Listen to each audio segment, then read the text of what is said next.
La antropóloga recogía muestras de las cenizas y las guardó en un pequeño frasco. Después, fotografió todo a su alrededor. Todo aquel material de muestras se consideraba materia reservada, confidencial y alto secreto, donde pasaría a las manos del ejército para su posterior investigación. Todo lo que hiciéramos el doctor y yo tenía el mismo fin. Discutíamos qué íbamos a hacer con todo aquel desastre mientras que el capitán insistía en cómo iban a explicar la desaparición de casi un centenar de personas, por no decir sus muertes. Nadie debía saber qué había pasado en la isla, porque algo tan grave podría traer consecuencias impredecibles. Por lo tanto, todo lo que sucediera en la isla iba a ser clasificado y silenciado. El doctor estaba cada vez más nervioso, y repetía constantemente que no debíamos estar allí, y que debíamos irnos cuanto antes. El capitán confiaba en sus armas y en sus habilidades y confiaba en poder acabar con lo que fuera. Una vez muerto, llevarlo en un vehículo especial a la base para su estudio. Pero tanto el doctor como yo no estábamos tan seguros. No estábamos seguros que lo que fuera esa cosa pudiera destruirse con balas, y así se lo dijimos. No sabíamos a qué nos estábamos enfrentando, no sabíamos qué forma tenía, ni cómo atacaba esa cosa. Por lo tanto, sugerí tender una trampa a la criatura para poder verla, si es que se podía ver, y después tomar una determinación. Todos llegamos a la conclusión de que el ser no debía estar muy lejos. La isla era pequeña y en un par de horas podía recorrerse de punta a punta. Tal vez esa cosa estuviera lejos, pero lo que era seguro es que volvería sobre sus pasos, porque necesitaba alimentarse de lo que fuera, pero ahora estábamos solo nosotros y el doctor, o lo que fuera en lo que se habría convertido, y yo también lo pensaba. Era cuestión de tiempo que nos encontrara. De pronto la selva se sumió en un profundo silencio. Aves, insectos y otros animales dejaron de hacer ruido como si hubieran desaparecido. ¿Lo notan?, pregunté expectante. Sí, el silencio, dijo el capitán, el silencio que precede a la tormenta. No me gusta nada. Aquí va a ocurrir algo, dijo en un presentimiento funesto. De repente, se escuchó un retumbar, no muy lejos de donde nos encontrábamos. Golpes secos y fuertes, sincronizados como un reloj.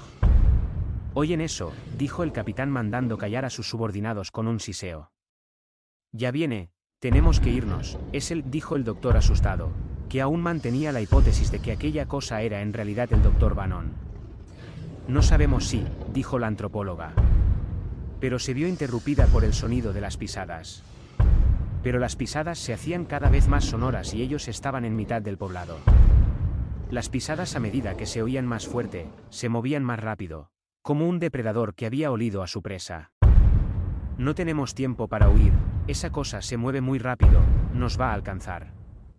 Tenemos que escondernos», sugerí mientras miraba en todas direcciones.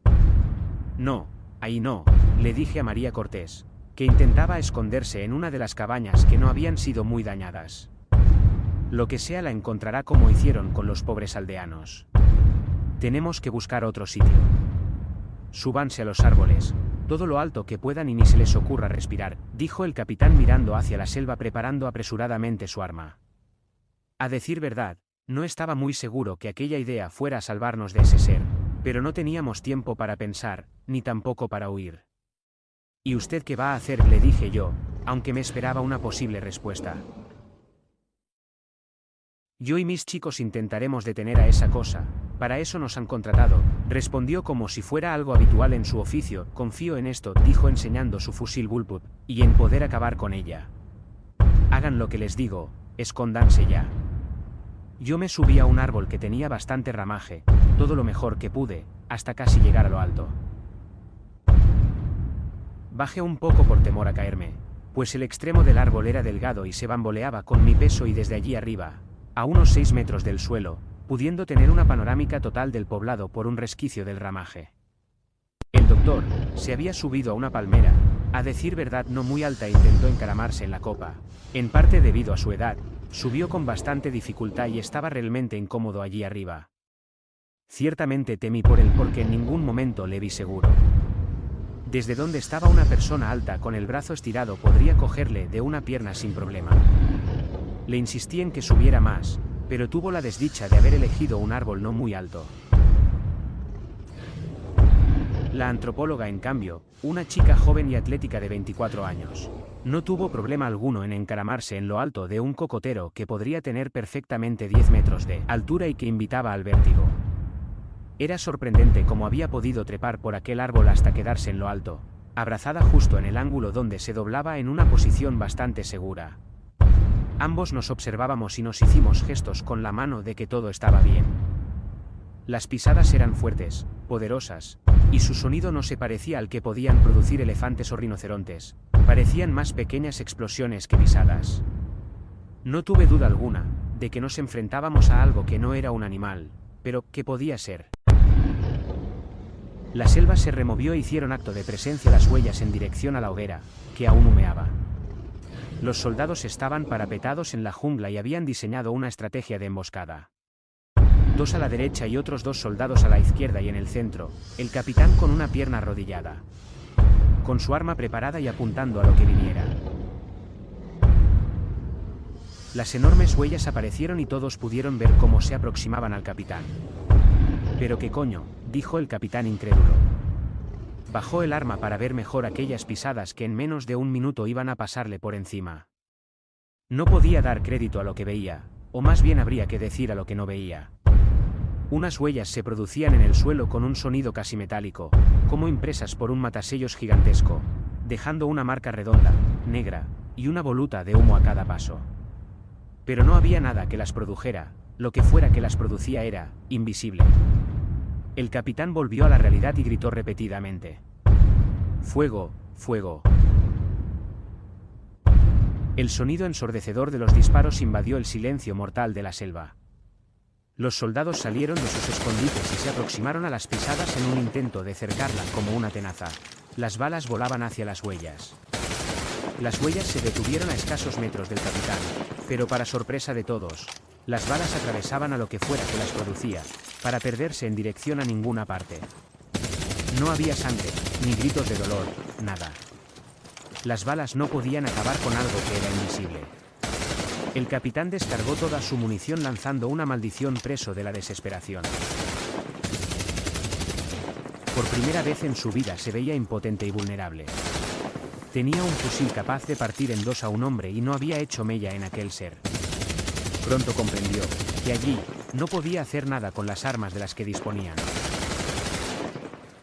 «Retirada, corred, corred», ordenó a sus soldados, que aún seguían disparando. Pero no tuvieron tiempo. Las huellas dejaron de prestar atención al capitán para centrarse en aquellos que todavía le estaban disparando. La cosa se cebó con los soldados que, incrédulos, vieron cómo las huellas les traspasaban. Todos pudimos ver, horrorizados, lo que les pasó, muy lejos de poder comprenderlo. Un soldado fue traspasado por aquello, un destello de luz similar a un fogonazo, y el cuerpo había desaparecido, dejando una silueta de polvo negro humeante en el suelo, quedando volatilizado en el acto. Algunos soldados siguieron disparando, aterrorizados y desesperados. Todos tuvieron igual fin, y otro que en principio pudo escapar, fue alcanzado corriendo la misma suerte. Todos desapareciendo de la misma forma. Como científico, no tenía una explicación racional a este fenómeno. Ni siquiera podía afirmar si los soldados estaban muertos, o habían sido absorbidos por aquello tal como afirmaba el Dr. Hassen. De lo que estaba seguro es que habían desaparecido dejando solo ese rastro de ceniza. También el capitán había desaparecido, ninguno sabía dónde había huido. Ahora estábamos el doctor, la antropóloga y yo, todos maravillados frente a lo sucedido y sin mover un solo músculo, más por la impresión que por propia habilidad. La cosa estaba en el poblado, moviéndose en los alrededores, como si buscara algo. Nos daba la impresión de que estuviera olfateando como un perro en busca de su siguiente víctima. Se aproximó a la palmera de la doctora María Cortés.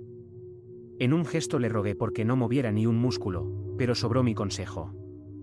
Allí estaba ella, mirando las huellas que se habían detenido frente a su palmera. La doctora recordó los destrozos que había hecho en la selva y rogaba a Dios para que no continuara adelante. Después de unos instantes, las huellas dieron media vuelta y siguieron moviéndose por los alrededores del poblado. Yo podía verlas con total claridad. Su comportamiento era anárquico y errático, como si hubiera olido un rastro pero no supiera dónde exactamente. De pronto, un golpe seco sonó, y pude ver al doctor en el suelo, dolorido, llevándose las manos a una pierna. Había resbalado y caído. Hassen, por lo que más quiera vuelva a subir al árbol, le rogué. No, no puedo, mi pierna, creo que está rota, dijo entre fuertes lamentos. En aquellos instantes, las huellas, como si aparte de moverse pudieran escuchar, dieron media vuelta y se aproximaron a toda velocidad hacia el doctor. Por lo que más quiera suba, le repetí, pero el doctor estaba muy lastimado. No podía moverse, solo quedarse allí. Miré a las huellas y vi cómo se aproximaban a toda velocidad hacia el ruido que había hecho el doctor. Mi árbol solo estaba a unos cuantos metros del suyo e hice un amago por bajar. Pero pronto comprendí que aquella cosa llegaría al doctor antes que yo, y volví a subir, para camuflarme y afianzarme al árbol todo lo que pudiera. Me costó días quitarme el sentimiento de culpabilidad de lo que ocurrió. Las huellas estaban allí, delante del doctor, que en silencio y respirando nerviosamente se quedó mirándolas. Estas se detuvieron. «Bannon, ¿eres tú? ¿Estás ahí dentro?», preguntó en voz baja, albergando la esperanza de alguna posible respuesta inteligente. Pero solo hubo silencio, y después dos luces similares a ojos, chisporroteantes, y parecidas al efecto eléctrico que producen las bolas de plasma, se encendieron. El doctor se quedó mirándolas, como hipnotizado.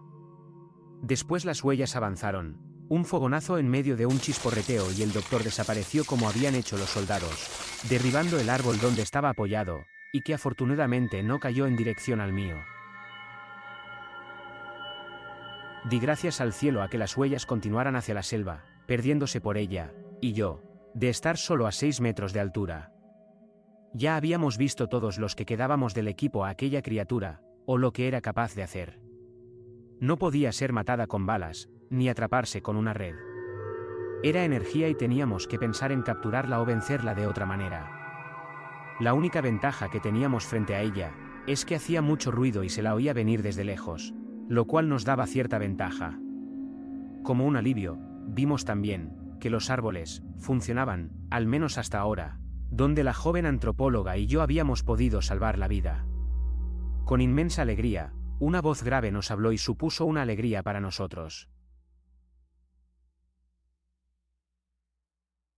«Ya pueden bajar, se ha ido, pero volverá, han de darse prisa», era el capitán, que había logrado sobrevivir subiéndose a un árbol tal y como nos relató después. La doctora bajó con la misma habilidad con la que había subido. Una vez abajo, comentamos qué hacer. La antropóloga, muy conmocionada frente a lo que había visto, y el capitán, eran partidarios de huir de la isla, cuanto antes. El capitán y sus soldados habían disparado balas como para derribar a un elefante y este había visto lo suficiente como para percatarse que aquella cosa no podía ser destruida con armas convencionales.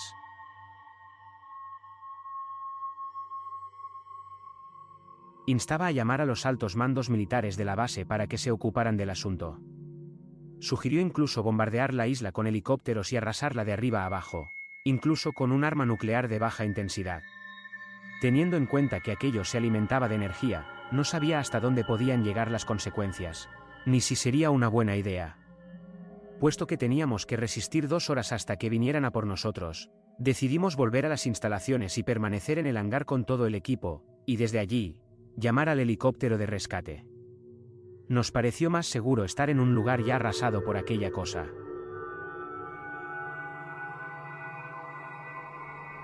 Todos pensamos que sería menos probable que volviera al lugar donde apareció tras sus pasos, pero desde luego no era descartable que pudiera volver. Llegamos a las instalaciones a través del camino, con mucha cautela, y prestando atención al más mínimo ruido que pudiera parecerse a las huellas. Una vez allí, nos sentamos en el suelo, intentando asimilar todo lo que habíamos visto. «Lo siento por sus hombres, capitán», dije. El capitán miraba al suelo con los brazos cruzados, pensativo, intentando comprender algo a lo que por primera vez no podía hacer frente.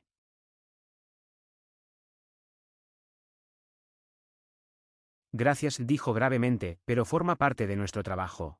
Siempre hay una despedida antes de coger el arma y entrar en acción, ya me entiende. Son los riesgos a los que nos enfrentamos».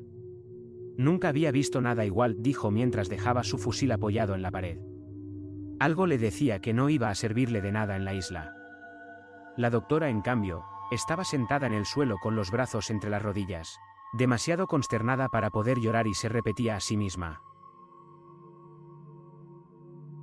ha sido un genocidio, un auténtico genocidio. Miró todo el equipo que habían traído en el S-80, y maldijo que no hubiera un miserable microscopio para poder analizar las muestras, y salir de dudas sobre el paradero de los desaparecidos. Mostré mi acuerdo con ella y me quedé mirando otros materiales que ya estaban allí desde hacía tiempo. Escaleras, andamios, cubos de pintura, cascos de obra, cadenas y ropa sucia. Entonces se me ocurrió algo. Tengo una idea, dije, y el capitán y la antropóloga levantaron su cabeza un tanto sorprendidos. Creo que sé cómo podemos ver a esa cosa, creo que sé cómo hacerla visible y ver qué aspecto tiene realmente. ¿Qué sugiere?, preguntó el capitán. No podemos acercarnos a ella. Sí, ¿cómo lo va a hacer?, añadió sorprendida la antropóloga. Verán, ese ser está hecho de energía, de electricidad. La electricidad reacciona frente a numerosos elementos. Esa cosa tal vez no sea inmaterial después de todo, y que tenga un cuerpo. Yo vi muy bien cómo las balas lo atravesaban, lo vi perfectamente. Esa cosa no tiene forma, remató incrédulo el capitán. Aparentemente, así es. Las balas lo atravesaron porque no reaccionaron con él. Tal vez si usamos otra cosa sí funcione. Y señalé a los cubos de pintura. ¿Piensa acabar con esa cosa con pintura?, se mostró incrédulo el soldado. No, voy a serles sincero, no sé cómo destruir a esa cosa, ni se me ocurre nada para liberar, si es que puede lograrse tal cosa, a todas las víctimas a las que ha absorbido. Se escapa a mi entendimiento y mi formación. Eso es algo que deberán estudiar los científicos de laboratorio avanzado, pero creo que puede haber alguna manera de que esa cosa pueda verse, así sabremos si es el Dr. Bannon. Vamos a cubrirla con pintura. ¿Con pintura?, preguntó la antropóloga de manera incrédula. Así es. La pintura lleva numerosos compuestos químicos y muchas veces lleva metales en micropartículas. Tal vez pueda reaccionar a esa cosa, aunque no sé de qué manera. ¿Y cómo lo va a hacer?, preguntó el soldado. No lo sé. No podemos acercarnos sin más y arrojársela. Podemos ponerle una trampa y echarle la pintura desde arriba como hicimos cuando nos subimos a los árboles, pero ya estaríamos expuestos y estoy seguro que esa cosa iría a por nosotros, le argumenté, pero si ustedes prefieren irse de aquí, no pondré impedimento alguno, solo tienen que decírmelo, dije mientras sostenía un teléfono satelital. Un clic y nos pondríamos en contacto con el helicóptero de rescate. Solo tienen que decírmelo. Ciertamente todos queríamos irnos de allí, pero volver con aquel testimonio, y sin nada más que unas muestras de ceniza en un frasco, y las innumerables fotos de lo que se suponía un huracán y unas instalaciones secretas del gobierno, casi destruidas, supondría un fracaso y posiblemente una respuesta legal en nuestra contra. Así pues, decidimos darnos una oportunidad más. El soldado era un experto en detectar trampas y también en colocarlas.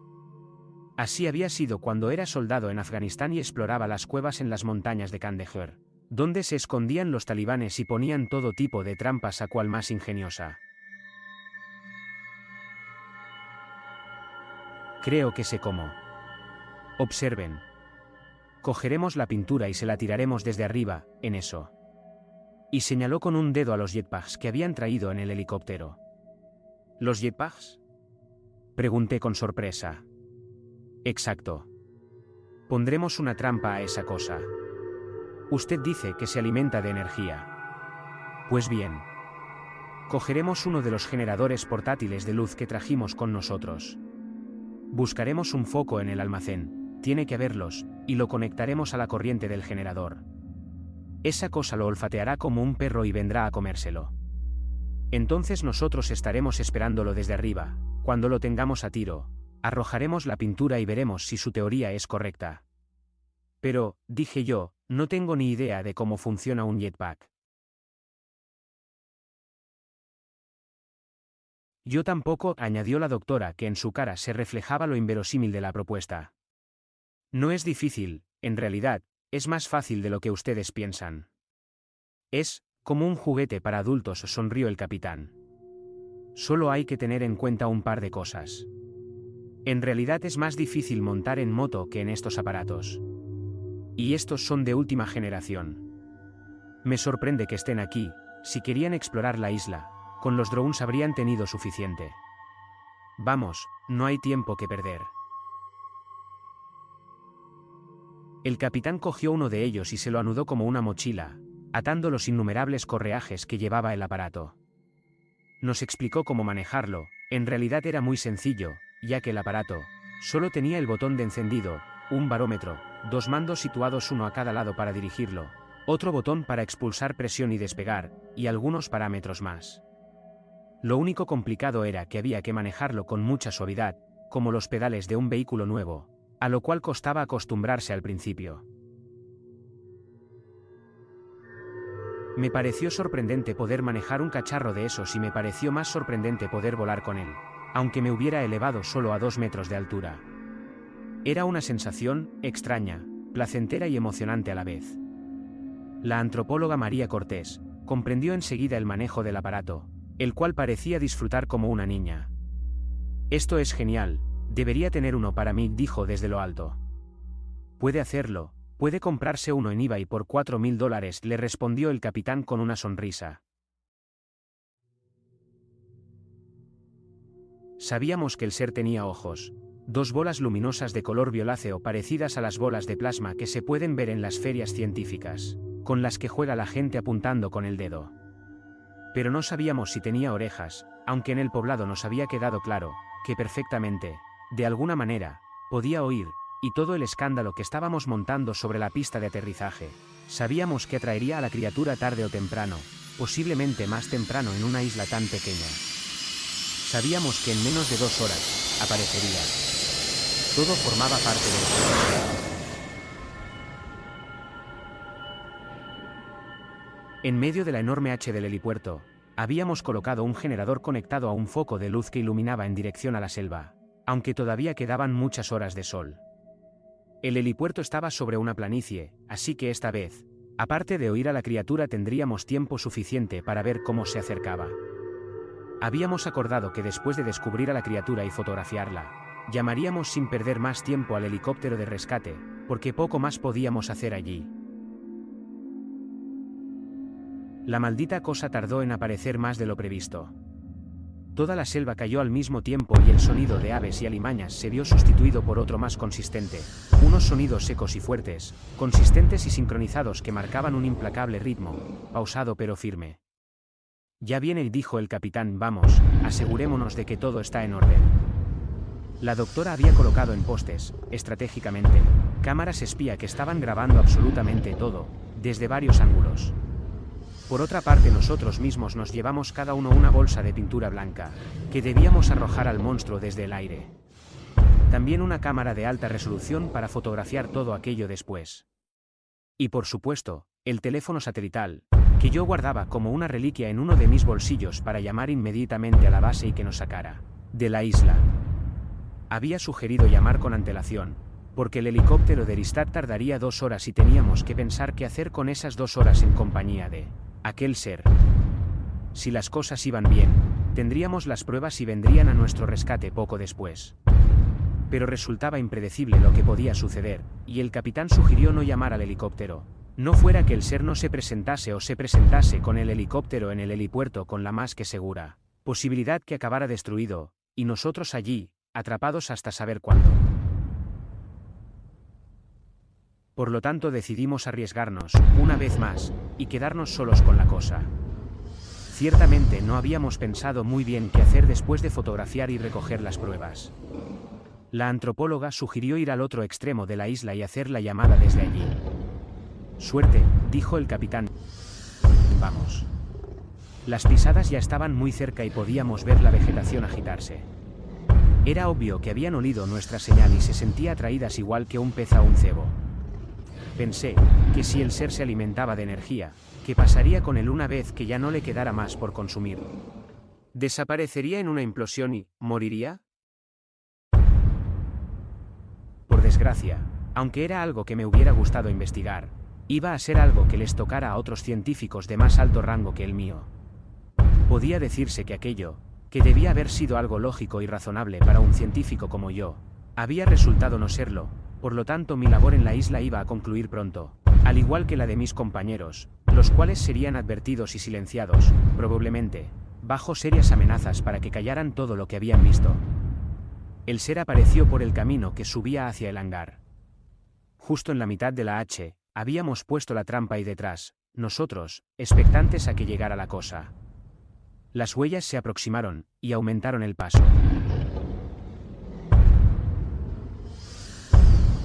Se ve que esa maldita cosa tiene hambre, ahora se mueve más rápido. Vámonos, vámonos, dijo el capitán. Encendimos los motores de los jetpacks y nos elevamos lentamente por el aire, dejando el suelo lleno de vapor y quedándonos suspendidos a unos 10 metros de altura. ¿Todo bien?, preguntó el capitán. Todo bien, le respondí a duras penas, pues el sonido del aparato era muy alto y no se oía con claridad, a lo cual, sumado al casco de protección que llevábamos, teníamos que hablar casi a gritos para oírnos. Pero no todo estaba bien. Podía ver al capitán y él a mí, pero no a la antropóloga María Cortés. La joven estaba todavía abajo, moviendo nerviosamente los mandos del aparato. Algo no iba bien. El vapor que desprendían los jetpacks también nos impedía ver bien el suelo, envuelto en la humareda.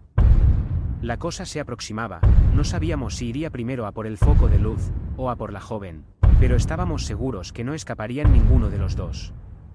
La antropóloga miraba nerviosamente las pisadas que se aproximaban hacia ella. Miraba en intervalos nerviosos fruto de la desesperación a los mandos y a la criatura. Prácticamente ya la tenía encima. La joven dejó caer sus brazos y se quedó mirando, rendida, a aquellas huellas que pronto iban a volatilizarla. Solo maldijo el día que aceptó ir a esa maldita isla.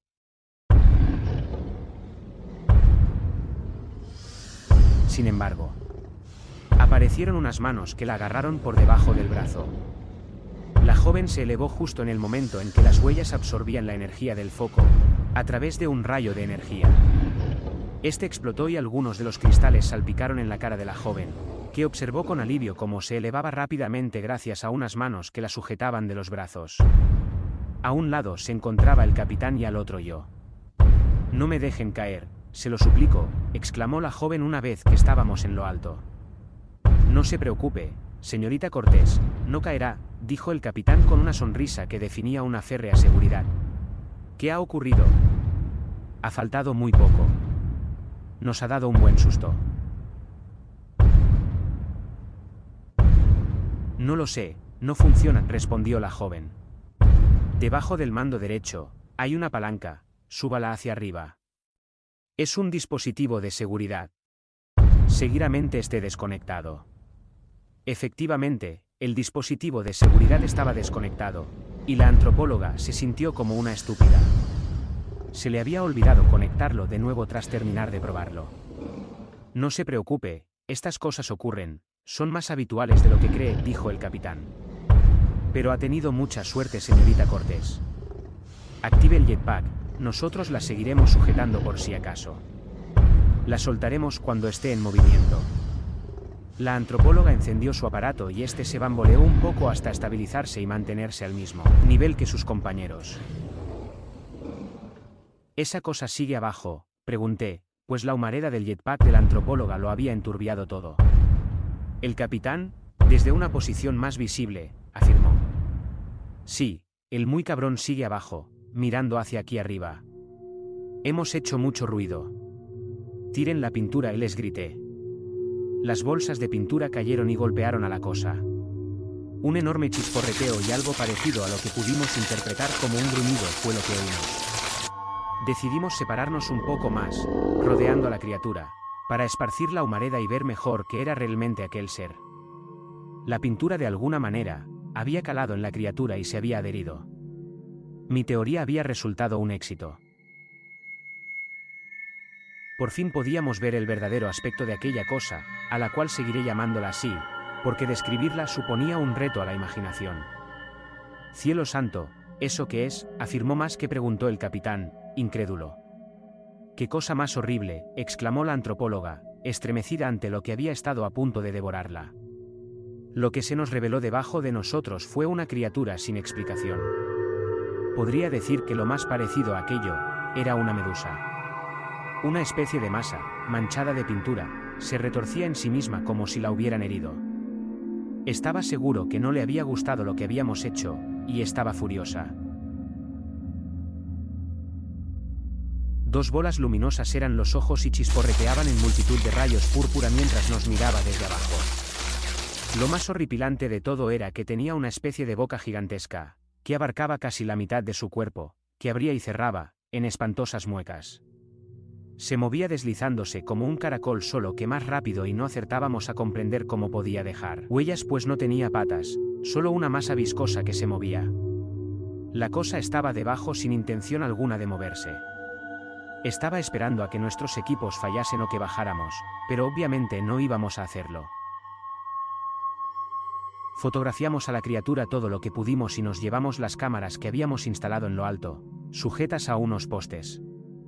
Eran las pruebas que verificaban el horror que habitaba en la isla. Posteriormente, ascendimos un poco más y nos alejamos de la criatura lo suficiente como para sentirnos más a salvo. La criatura se quedó allí, en mitad de la H del helipuerto, sin dejar de observarnos desde una distancia prudencial. Decidimos no perder ni un minuto más y dirigirnos a la playa. Calculamos que tardaríamos 1 hora aproximadamente en llegar, así pues, para ahorrar tiempo, llamamos por fin a la base con el teléfono satelital.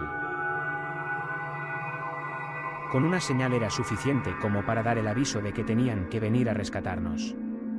Indiqué las coordenadas para que pudiera encontrarnos el piloto y decidimos ir al extremo de la isla para poder salir de allí. A los pocos instantes, el capitán pudo comprobar cómo la señal enviada había sido recibida y el helicóptero venía en nuestra búsqueda. Estábamos seguros que esa cosa no se conformaría con quedarse en las instalaciones, y que nos seguiría, y que tarde o temprano nos encontraría. No podíamos confiar en los equipos para huir de nuevo. No podíamos hacer una estimación de lo que nos quedaba de combustible y en la playa no había árboles en los que encaramarse. El helicóptero era nuestra verdadera salvación. Sin perder más tiempo, abandonamos el lugar, y nos fuimos volando a ras de la vegetación, a una altura lo suficientemente segura por si aquello aparecía de manera fortuita.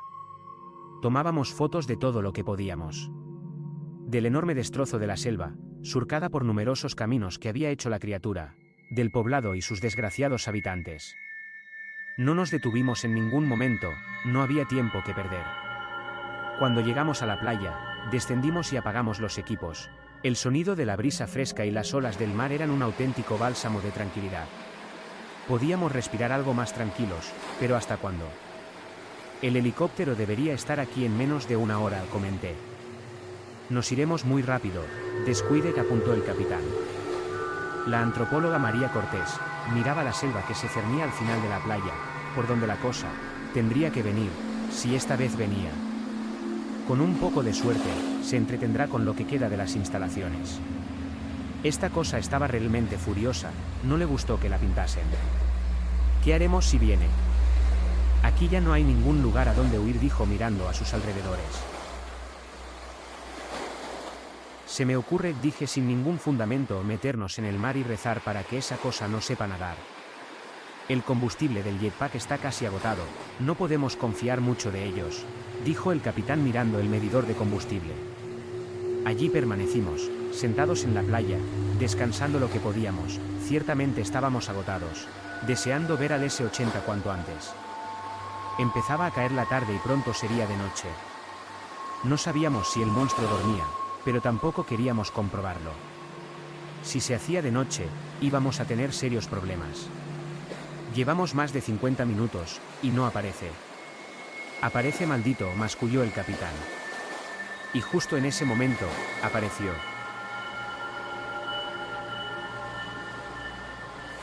En el horizonte, se divisó el contorno grisáceo del S-80, y el ruido de sus hélices sonó como música en nuestros oídos. Empezamos a hacer señas moviendo los brazos, indicando nuestra posición. Cuando el helicóptero llegó, aterrizó como pudo en la parte húmeda de la playa con el objetivo de no levantar arena. No era un aterrizaje fácil. El capitán había sugerido que no era una buena idea que aterrizara allí y que habría sido mejor que nos hubiera lanzado una escalera sin más. Por desgracia, sus suposiciones fueron más que ciertas, no solamente porque sería más fácil despegar para el helicóptero, sino por lo que sucedió a continuación. Obviamente, el piloto no estaba al corriente de lo que había pasado realmente en la isla, ni lo que había suelto, por lo tanto no pudo más que extrañarse y observar con unos prismáticos, como a lo lejos. La selva se removía como si pasara un tornado y unos sonidos como una apisonadora que se acercaban cada vez más. Mierda, joder, ahí viene esa cosa otra vez. Hay que salir de aquí, dijo el capitán. Acto seguido, ordenó al piloto levantar el vuelo y elevarse. El piloto, tal vez advertido de que algún peligro ocurría desde la base, obedeció al capitán. Al fin y al cabo era un militar de cierto rango y podía infundir órdenes. La antropóloga y yo corrimos directamente hacia el helicóptero, golpeamos las ventanillas y las compuertas, pero el piloto no dio muestra alguna de parar el motor ni abrir las compuertas. Acto seguido levantó el vuelo. ¿Qué está haciendo? Se ha vuelto loco, le dije airado al capitán, agarrándole de la camiseta. Nos ha condenado a todos. La cosa se acercaba, pero esta vez no iba despacio como las otras veces, sino rápido como un caballo desbocado. Estaba furiosa y nosotros éramos su objetivo. Cálmese, el helicóptero no se va a ir, le he ordenado que suba y mantenga la posición. Desde ahí nos tirará una escalera. No podemos arriesgarnos a perder el helicóptero. Comprendí el plan del capitán y recé porque tuviera éxito. Afortunadamente, nos habíamos quitado los jetpacks y los habíamos dejado todos juntos, por si venía la cosa, para que se diera un festín con ellos antes que con nosotros. Ya la teníamos muy cerca y no teníamos mucho tiempo. El helicóptero se situó a cierta altura y soltó un cable por el que teníamos que trepar. Un cable, eso no me lo esperaba. Subir una escalera era algo más fácil. Subir por un cable requería de una forma física y una fuerza que no estaba seguro de poder tener. No sé si podré subir por eso. Joder, usted dijo una escalera, le dije al capitán con incertidumbre. Lo hará, el miedo le hará fuerte. Nunca falla, dijo sonriendo. Mientras hablábamos, la antropóloga, una chica joven y atlética, trepó por el cable con la agilidad de un gato. Después subió el capitán. Yo subiré primero. Le ayudaré si tiene problemas. Vamos. El capitán subió, no con tanta rapidez ni agilidad como la joven antropóloga, pero sí con más técnica, por lo tanto no tuvo problemas. Para mi desgracia, no podía decir lo mismo. Efectivamente, me sorprendí de poder siquiera sujetarme, pero me costaba, a decir verdad, subir hacia arriba. Daos prisa, gritaba la joven, tenéis a la cosa encima. Subid ya. La cosa levantaba columnas de arena a cada paso, tal era su violencia. Pasó por encima de los jetpacks sin siquiera detenerse en degustarlos, pequeñas explosiones salieron de ellos, y los ojos de la criatura, de esa pesadilla sin forma, chisporreteaban en una siniestra fosforescencia. María Cortés ya estaba arriba, observándonos y advirtiéndonos que subiéramos cuanto antes. Ya estábamos casi arriba del todo. El capitán subió y me tendió una mano mientras yo aún seguía colgado, a 1 metro del helicóptero. De pronto vi que sus ojos se abrían de sorpresa. La cosa ya estaba abajo. Esa masa gelatinosa sin forma salvo sus ojos, abrió una boca gigantesca y horrible para sacar lo que pudo describirme después la antropóloga, como una especie de lengua, que enseguida se encaramó al cable y se enrolló, para trepar por este.